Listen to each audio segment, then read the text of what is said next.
मेरे प्रिय भाई और बहनों, प्रभु यीशु मसीह के नाम में आप सभी भाई बहनों को जय मसीह की।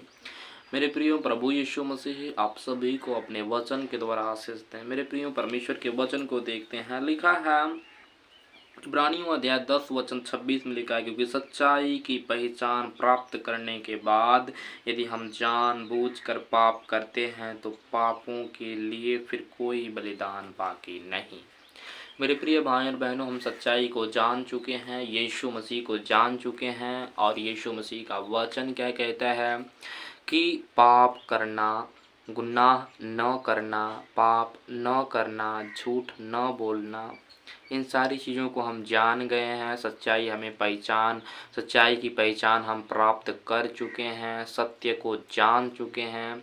लेकिन मेरे प्रियो, परमेश्वर का वचन क्या कहता है कि क्योंकि सच्चाई की पहचान प्राप्त करने के बाद यदि तू जानता है कि झूठ बोलना पाप है, फिर भी झूठ बोलता है, तो परमेश्वर का वचन क्या कहता है कि यह जानबूझकर पाप करते हैं। लिखा है यदि हम जानबूझकर पाप करते हैं तो पापों के लिए फिर कोई बलिदान बाकी नहीं। एक बार प्रभु यीशु मसीह हमारे पापों, हमारे गुनाहों के लिए क्रूस पर बलिदान हो गए हैं और हम यह जानते हैं कि ये करना पाप है, लेकिन हम फिर भी वो कर रहे हैं। तो मेरे प्रियो, यह आपके लिए बहुत ही दुख की बात है, क्योंकि हम जान चुके हैं, हम गुनाह को जान चुके हैं, पाप को जान चुके हैं कि ये करना गलत है।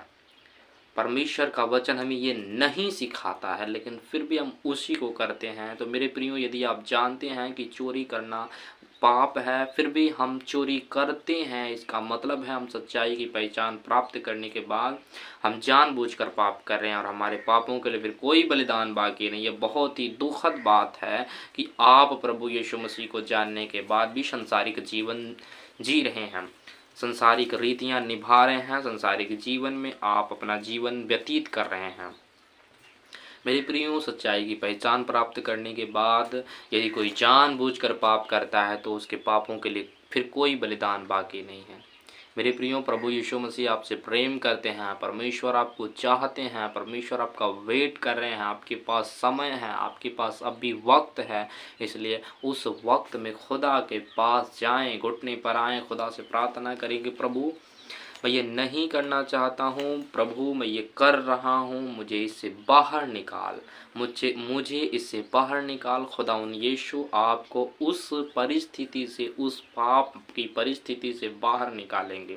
प्रभु यीशु मसीह आपको उस चीज़ से बाहर निकालेंगे। परमेश्वर आपकी हेल्प करने के लिए तैयार हैं, केवल हम परमेश्वर के पास जाएं, गुनाहों को माने। खुदा तैयार हैं, बस केवल हमें अपनी बुरी चाल चलन को बदलना है। एक नए, प्रभु यीशु मसीह ने कहा कि तुम मसीह में नई सृष्टि हो, हम नई सृष्टि हैं, इसलिए हम परमेश्वर के वचन के अनुसार चलें। प्रभु आप सभी को आशीष दे। God bless you all my dear brother and sister, amen.